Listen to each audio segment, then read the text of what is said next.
नमस्ते बच्चों। पिछले वीडियोज में अपन ने हेलो एल्केन की एक इंपॉर्टेंट केमिकल रिएक्शंस पढ़ ली थी। वो केमिकल रिएक्शंस थी न्यूक्लियोफाइल सब्स्टिट्यूशन रिएक्शंस, जिसके दोनों रूप SN1 और SN2 को भी अपन ने अच्छे से पढ़ लिया था। आज हम लोग हेलो एल्केन की एक दूसरी इंपॉर्टेंट रिएक्शंस को पढ़ने वाले हैं और उस रिएक्शंस का नाम है एलिमिनेशन रिएक्शन।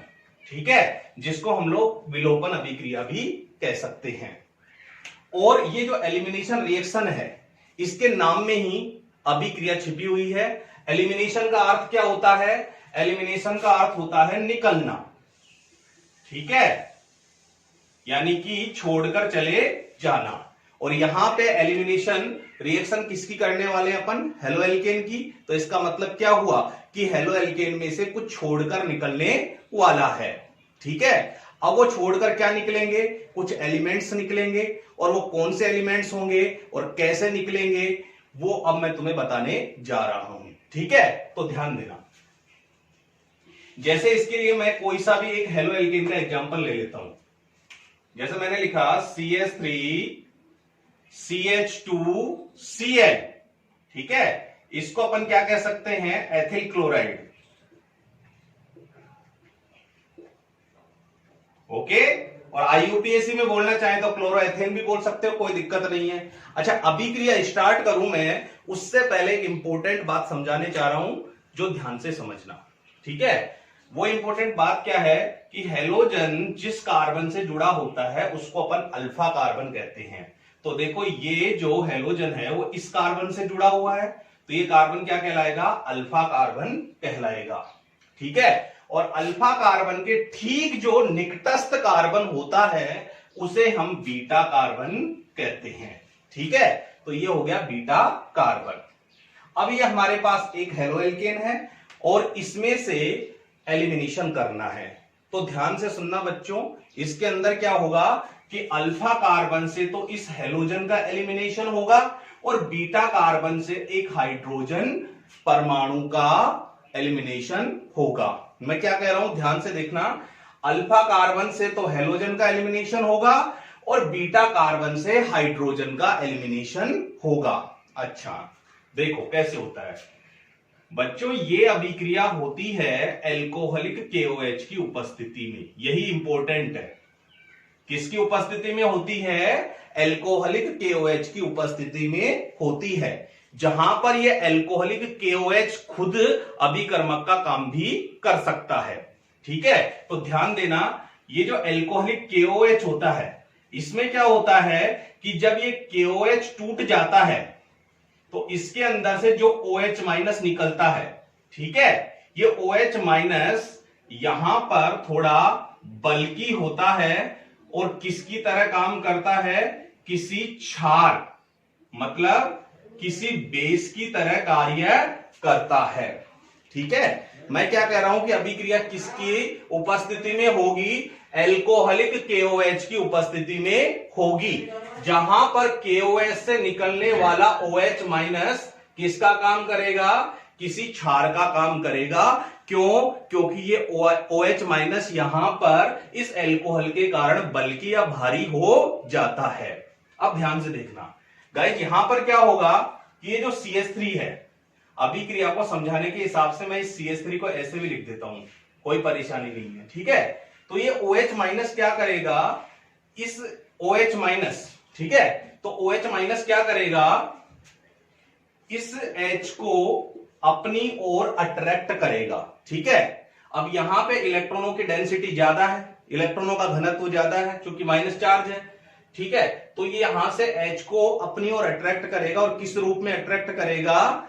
इलेक्ट्रॉन डेंसिटी के कम रूप में अट्रैक्ट करेगा, मतलब ये इसको H+ के रूप में अट्रैक्ट करेगा। तो यहां से क्या हो जाएगा? ये बॉन्ड टूट जाएगा और इस बॉन्ड के इलेक्ट्रॉन यहां पर आ जाएंगे।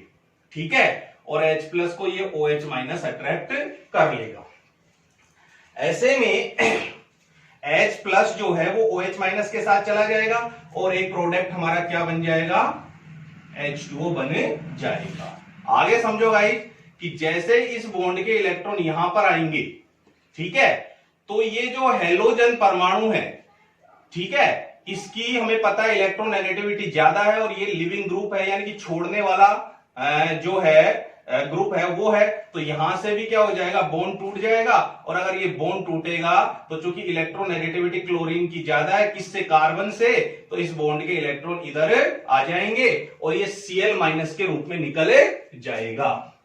ठीक है, अब ये Cl माइनस के रूप में निकलेगा तो तुम्हें पता है कि KOH जब टूटा था तो K किस रूप में आया था, प्लस में, तो Cl माइनस इस K प्लस से क्रिया करके एक अदर प्रोडक्ट KCl का निर्माण भी कर देगा। ठीक है, और अब देखो मेन प्रोडक्ट के रूप में अपने पास क्या बचा, जरा ध्यान से देखना। यहां पे क्या बचा, CH2, ओके, और यहां पे भी क्या बचा, CH2, ओके। बट जब ये बॉन्ड टूटा था तो इस बॉन्ड के दोनों इलेक्ट्रॉन यहां पर आ गए, इस वजह से यहां पर एक बॉन्ड और बन जाता है और इस तरह से अपने पास मेन प्रोडक्ट के रूप में एक एल्कीन प्राप्त हो जाती है। इस एल्कीन का नाम क्या है, सभी को अच्छे से पता है, एथीन। ठीक है, इस तरह से अपन को इस हेलो एल्केन की एलिमिनेशन रिएक्शन में मेन प्रोडक्ट के रूप में एल्कीन प्राप्त होता है। अब इसकी थ्योरी कैसे बोलोगे, बड़ी आसान सी थ्योरी बोल दोगे, कैसे बोलोगे, एल्कोहलिक KOH की उपस्थिति में किसी हेलो एल्केन का एलिमिनेशन होता है जहां अल्फा कार्बन से हेलोजन और बीटा कार्बन से हाइड्रोजन का एलिमिनेशन यानी कि विलोपन हो जाता है और मेन प्रोडक्ट के रूप में हमको एल्कीन प्राप्त होती है। तो आई होप समझ गए होंगे। एक और एग्जांपल लेते हैं, कोई दिक्कत नहीं है, समझो ध्यान से।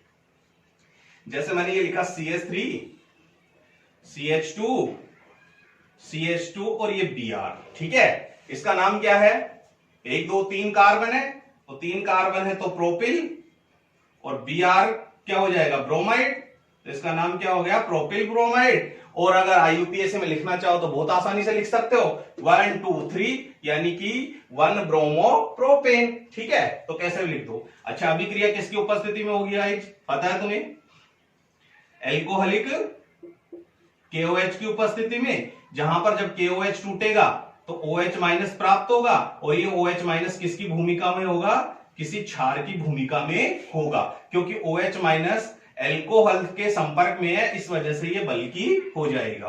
अच्छा देखो, हेलोजन किस कार्बन से जुड़ा हुआ है, इसलिए अल्फा कार्बन, और अल्फा के बिल्कुल निकटस्थ ये कार्बन है, इसलिए ये बीटा कार्बन। ठीक है, अब तुम्हें पता है कि बीटा से हाइड्रोजन जाएगा, तो इस CH2 को मैं ऐसे लिख देता हूं अभिक्रिया समझने के हिसाब से, तो ये बॉन्ड टूटेगा।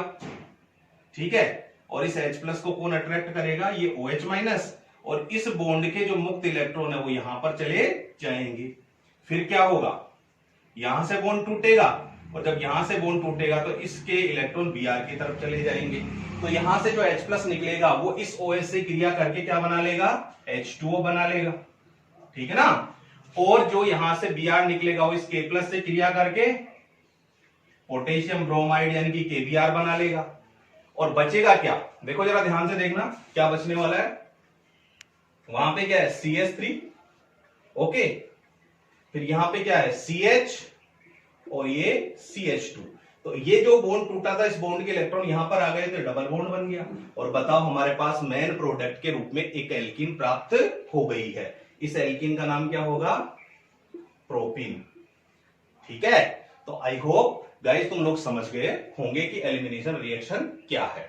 ठीक है, अब यहां पर हमारे पास एक बहुत ही इंपॉर्टेंट पोर्शन आने वाला है, थोड़ा ध्यान देना, और वो मैं तुम्हें हालांकि 11th में भी सिखा चुका हूं। ठीक है, क्या होता है गाइस, यहां पर अपन को एक बीटा कार्बन दिख रहा है, इसलिए कोई दिक्कत नहीं है। कभी कभी क्या होता है कि कई हेलो एल्केन्स ऐसे होते हैं जिनमें एक से अधिक बीटा कार्बन होता है, और ऐसे में हमको एक से अधिक प्रकार की एल्कीन भी प्राप्त होती है।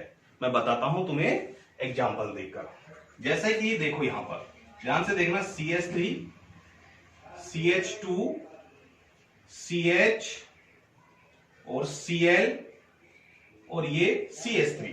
ठीक है, ये एक हेलो एल्केन है, इसका नाम तुम लिख सकते हो जैसे 1 2 3 4, इसका नाम क्या हो जाएगा, 2 क्लोरो ब्यूटेन। क्या नाम हो गया, 2 क्लोरो ब्यूटेन। और गाइस तुम्हें एक बात पता है कि जिस कार्बन से ये हेलोजन जुड़ी हुई है उसको अपन क्या कहते हैं, अल्फा कार्बन कहते हैं। तो ये कार्बन क्या हो गया, अल्फा। और अल्फा के जो निकटस्थ होता है उसको अपन क्या कहते हैं, बीटा कार्बन कहते हैं। तो यहां पर देखो अल्फा के निकटस्थ ये है तो ये भी बीटा हो गया, और इस अल्फा के निकटस्थ ये है तो ये भी क्या हो गया, बीटा हो गया। इस हेलो एल्केन में एक नहीं बल्कि दो दो बीटा कार्बन है, ठीक है। और बीटा कार्बन से बताओ किसका विलोपन होता है, हाइड्रोजन का। तो ये बीटा कार्बन कहेगा कि नहीं यहां से हाइड्रोजन का विलोपन करो, और ये बीटा कार्बन कहेगा कि नहीं यहां से हाइड्रोजन का विलोपन करो। और गाइस एक्चुअली में बात ऐसी है कि दोनों जगह से ही बारी बारी से हाइड्रोजन का विलोपन होता है, और इस तरह से हमारे पास जो मेन प्रोडक्ट के रूप में एल्कीन प्राप्त होने वाली है वो दो प्रकार की प्राप्त होगी। कैसे होगी, आइए। अच्छा, अभिक्रिया तो किसकी उपस्थिति में होगी, वही एल्कोहलिक KOH की उपस्थिति में, जहां पर KOH टूटकर जो OH माइनस होगा वो किसका काम करने वाला है, बेस का काम करने वाला है, ठीक है। अब ध्यान देना, सबसे पहले गाइस मैं इसको अप्रोच कर लेता हूं। अप्रोच करने का मतलब पहले मैं इस बीटा कार्बन को मानकर यहां से हाइड्रोजन को निकालता हूं। एक मिनट के लिए उसको मत देखना, पहले अपन यहां से निकाल रहे हैं, ठीक है।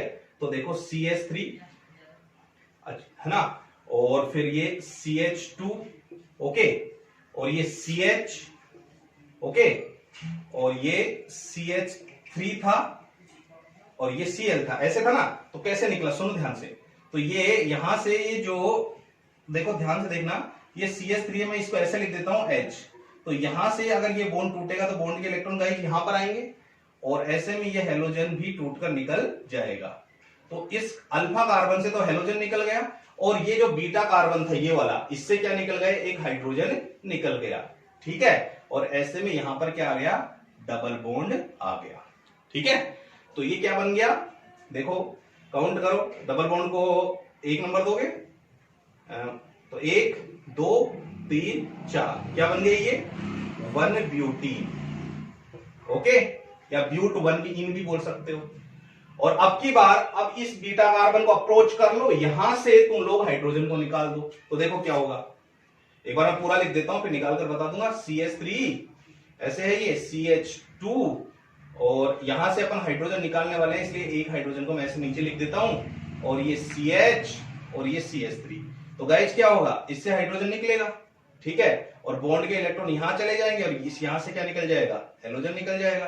तो यहां से हेलोजन और यहां से हाइड्रोजन निकल जाएगा, और दोनों कार्बनों के बीच में क्या आ जाएगा, डबल बॉन्ड आ जाएगा, ठीक है। इसका नाम क्या हो जाएगा, 1 2 3 4, यानी कि इसका नाम क्या हो गया 2, क्योंकि डबल बॉन्ड 2 नंबर के कार्बन पर है, तो 2 ब्यूटीन, ठीक है।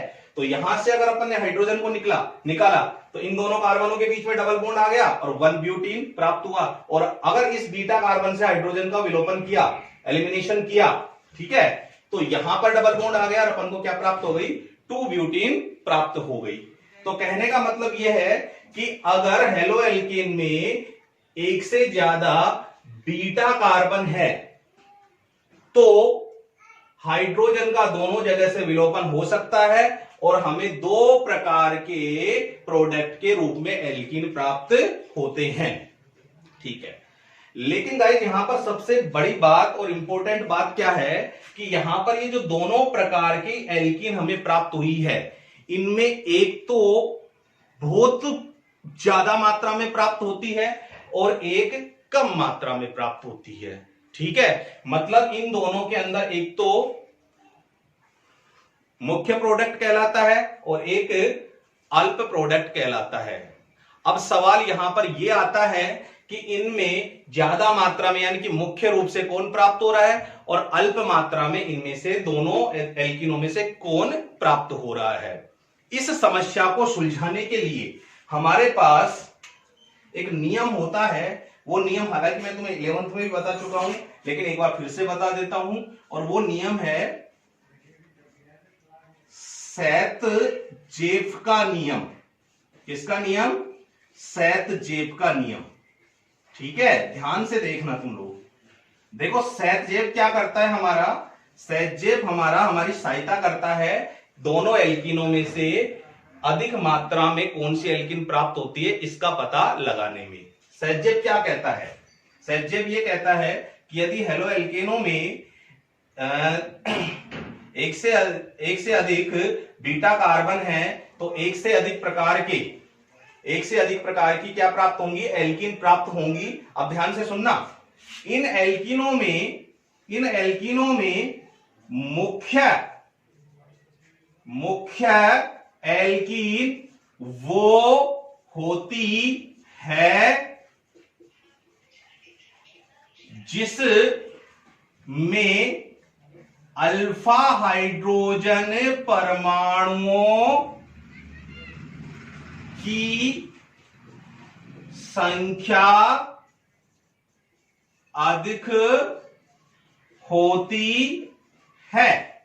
सैजेब क्या कहता है कि अगर हमें प्रोडक्ट के रूप में एक से अधिक प्रकार की एल्कीन प्राप्त हो रही है तो इनमें मुख्य एल्कीन वो होगी जिसमें अल्फा हाइड्रोजन परमाणुओं की संख्या अधिक होगी, जिसमें अल्फा हाइड्रोजन परमाणुओं की संख्या अधिक होगी। ठीक है, अब हमारे पास ये दो एल्कीन है और इन दोनों एल्कीनों में हमको पता यही करना है कि किसमें अल्फा हाइड्रोजन परमाणुओं की संख्या अधिक है। हमें पता चलेगा और हम तुरंत डिसाइड कर देंगे कि भाई ये मुख्य एल्कीन है। देखो कैसे डिसाइड करोगे, बहुत सिंपल तरीका बता रहा हूं, ध्यान देना। जिन दो कार्बनों के बीच में डबल बॉन्ड है वहां पर तुम एक गोला मार दो, तो देखो इसकी बात करते हैं अपन। तो ये और ये कार्बन, इनके बीच में डबल बॉन्ड है, मैं इनको यहां पे गोला मार देता हूं। ठीक है, और जब तुम लोगों ने गोला मार दिया तो गोले के अंदर जो कार्बन है जो डबल बॉन्ड से बंधित है उसके निकट वाला जो कार्बन होता है उस पर हाइड्रोजन परमाणुओं की संख्या काउंट कर लो। तो देखो गोला मारने पर देखो इस कार्बन के इधर तो कोई भी कार्बन नहीं है ना, ठीक है, कहानी खत्म। इस कार्बन के निकट इधर ये एक कार्बन है, ये अल्फा कार्बन मान लो यहां पे थोड़ी देर के लिए, ठीक है। और इस कार्बन पर हाइड्रोजन परमाणु की संख्या देखो तुम लोग, बताओ इस कार्बन पर कितने हाइड्रोजन परमाणु है? 2 हाइड्रोजन परमाणु है। इसका मतलब क्या हुआ? इसका मतलब ये हुआ कि इस एल्कीन में 2 अल्फा हाइड्रोजन, कितने? 2 अल्फा हाइड्रोजन परमाणु मौजूद है। ठीक है, इसका हमें पता चल गया। चलो दूसरे एल्कीन के पास चलते हैं। तो इसमें देखो इन दोनों कार्बनों के बीच में डबल बॉन्ड है, तो इन पर राउंड कर लो, मतलब इन पर गोला मार लो, ठीक है। और इनके निकट वाला कार्बन देखो, इसके भी निकट है और इसके भी निकट है, ठीक है ना, ये तो मजे वाली बात है। तो इसके निकट है ये वाला कार्बन और इसके निकट है ये वाला कार्बन, मतलब दोनों ही अल्फा की श्रेणी में आ गए। तो 3 तो इसके पास और 3 इसके पास, कुल मिलाकर इस एल्कीन में अल्फा हाइड्रोजन परमाणुओं की संख्या कितनी हो गई? 6। कितनी? 6, यानी कि 6। तो इसके अंदर 6 अल्फा हाइड्रोजन एटम है या परमाणु है। तो ज्यादा किसमें हुई अल्फा हाइड्रोजन एटम? इसके अंदर। तो ये हमारी मुख्य एल्कीन हो गई और ये हमारी कौन सी एल्कीन हो गई? अल्प, ठीक है। और मुख्य एल्कीन होती है तकरीबन हमें 80% प्राप्त होती है, जबकि जो अल्प एल्कीन होती है वो हमें मात्र 20% प्राप्त होती है, ठीक है। तो शायद तुम्हें यह समझ में आ गया होगा कि सैजेब का नियम क्या कहता है और हमको क्या समझाना चाहता है। सैजेब क्या कहता है कि जब हेलो एल्केन में एक से अधिक प्रकार के बीटा कार्बन उपस्थित हो और हमें एक से अधिक प्रकार की एल्कीन प्राप्त हो, तो ऐसे में मुख्य एल्कीन वो होती है जिस पर अल्फा हाइड्रोजन परमाणुओं की संख्या अधिक होती है। तो गाइस जब कभी भी ऐसा एग्जाम्पल आए तो मुख्य और अल्प को तुम आराम से पहचान कर लिख सकते हो, ठीक है। ये सैजेब का नियम भी हो गया और इस तरह से यह विलोपन अभिक्रिया भी हो गई, ठीक है। लेकिन बच्चों यहां पर मैं तुम्हें एक बहुत अच्छी बात बताने वाला हूं कि ये जो एलिमिनेशन रिएक्शन है इसके अंदर से एक जबरदस्त क्वेश्चन आता है, बोर्ड का एग्जाम हो चाहे कॉम्पिटिटिव एग्जाम हो, ठीक है। और वो क्वेश्चन तुम्हें करना है, ठीक है। मैं यहाँ पे थोड़ा सा जोर इसलिए दे रहा हूं क्योंकि अक्सर इस ट्यूशन के अंदर बच्चे थोड़ा सा कंफ्यूज हो जाते हैं। अब वो कंफ्यूज कैसे होते हैं, ठीक है, और तुम्हारा कंफ्यूजन कैसे दूर होगा मैं तुम्हें एग्जांपल देकर बताता हूं। अक्सर क्या आता है, जैसे एक क्वेश्चन लिखता हूं मैं यहाँ पे कि निम्न रिएक्शन को पूरी करो, ठीक है। एक क्वेश्चन लिख रहा हूं मैं, ओके। अब यहां पर मैं ये लिख देता हूं CH3 CH2 Cl, और ये अभिक्रिया करवा देता हूं मैं यहां पर जलीय KOH। और चलो साथ में वो जो कंफ्यूज होता है वो भी लिख देता हूं मैं। एक अभिक्रिया में ये लिख देता हूं CH3 CH2Cl, और ये अभिक्रिया करवा देता हूं मैं एल्कोहलिक KOH की प्रेजेंटेंसी। ठीक है, और इसको क्या करना है अपन को कंप्लीट करना है। कंप्लीट करने का मतलब जो प्रोडक्ट बनने हैं वो बताने हैं। देखो गाइस, इन दोनों अभिक्रियाओं के अंदर थोड़ा सा अंतर है। ये भी एथिल क्लोराइड है, कोई दिक्कत नहीं है, और ये भी एथिल क्लोराइड है, कोई दिक्कत नहीं है। समझ में आ रहा है? ठीक है ना? अच्छा, लेकिन इन दोनों से प्रोडक्ट जो बनने वाले हैं वो अलग अलग बनेंगे। वो इसलिए बनेंगे क्योंकि दोनों रिएक्शन ही अलग प्रकार की होगी। यहां पर देखो, यहां पे प्रेजेंटेंसी किसकी है? जलीय KOH की, जबकि यहां पे प्रेजेंटेंसी किसकी है? एल्कोहलिक KOH की।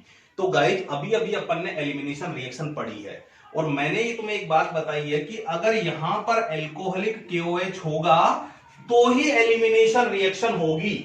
मैं क्या कह रहा हूं कि अगर यहां पर एल्कोहलिक KOH होगा तो ही एलिमिनेशन रिएक्शन होगी। तो जैसे तुम लोग एल्कोहलिक KOH देखो तो साइड में तुरंत लिख लो कि भाई ये तो एलिमिनेशन रिएक्शन है, मतलब विलोपन अभिक्रिया है। ठीक है, लेकिन बच्चों यदि जलीय KOH दिख जाए तो भूल के भी एलिमिनेशन रिएक्शन मत करना। ठीक है, अब तुम कहोगे कि सर फिर कौन सी रिएक्शन होगी, तो वो भी मैं तुम्हें जवाब दे देता हूं। अपन ने पिछली जो अभिक्रिया पढ़ी थी, कौन सी? न्यूक्लियोफाइल सब्स्टिट्यूशन रिएक्शंस, यानी कि नाभिक स्नेही प्रतिस्थापन अभिक्रिया। तो गाइस, जलीय KOH होगा तो फिर नाभिक स्नेही प्रतिस्थापन अभिक्रिया होगी। कौन सी अभिक्रिया होगी? नाभिक स्नेही प्रतिस्थापन अभिक्रिया होगी। तो अभिक्रिया को देखते ही पहले तो क्लियर कर लेना दिमाग में कि नाभिक स्नेही प्रतिस्थापन होने वाली है या फिर विलोपन होने वाली है। इसके बाद तो तुम प्रोडक्ट वैसे ही ले आओगे। ठीक है ना? तो मैं कह रहा हूं कि अगर एल्कोहलिक KOH हो तो विलोपन करना है, और अगर हेलो एल्केन की अभिक्रिया किससे हो? जलीय KOH से हो, तो नाभिक स्नेही प्रतिस्थापन करना है। अब प्रोडक्ट क्या बनेगा वो तो तुम्हें पता है ही। पहले अपन इसका प्रोडक्ट बना लेते हैं। जलीय KOH है तो यहां पर जो OH माइनस मुक्त होगा वो किसके रूप में होगा?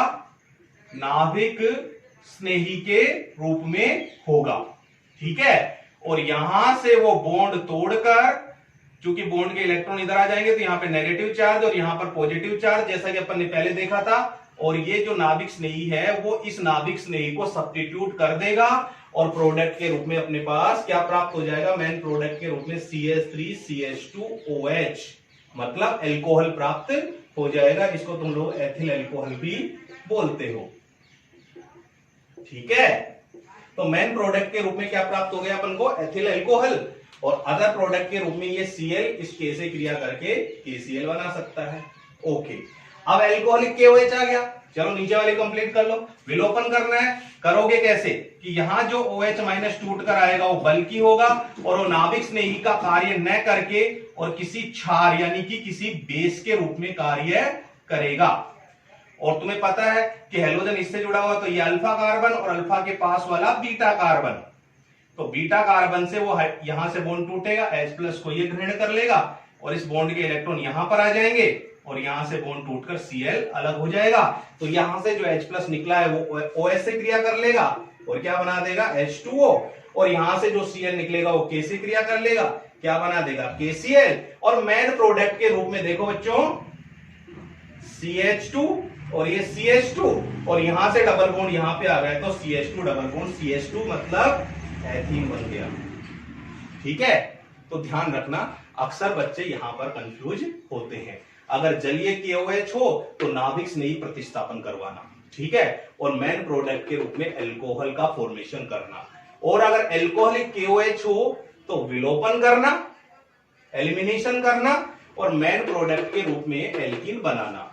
यहां पर सिर्फ अंतर जलीय KOH और एल्कोहलिक KOH का ही होता है, क्योंकि जलीय KOH जब होता है तो OH हल्का होता है, एक्टिव होता है और नाभिक स्नेही का काम करता है, जबकि एल्कोहलिक KOH होता है तो OH इतना एक्टिव नहीं होता है और क्षार का कार्य करता है। ठीक है, तो तुम्हारे सामने बच्चों बोर्ड के अंदर सिर्फ इतना सा देकर और क्वेश्चन मार्क लगा देगा। ठीक है, अब नाभिक स्नेही प्रतिस्थापन करना है या विलोपन करना है वो तुम्हें जज करना है, क्योंकि बाद का प्रोडक्ट तो तुम बना ही दोगे, तो ध्यान रखना बस इस चीज का। ठीक है, आई होप समझ गए होंगे। पढ़ते रहो और अगर कोई दिक्कत हो तो पूछ लिया करो। Thank you.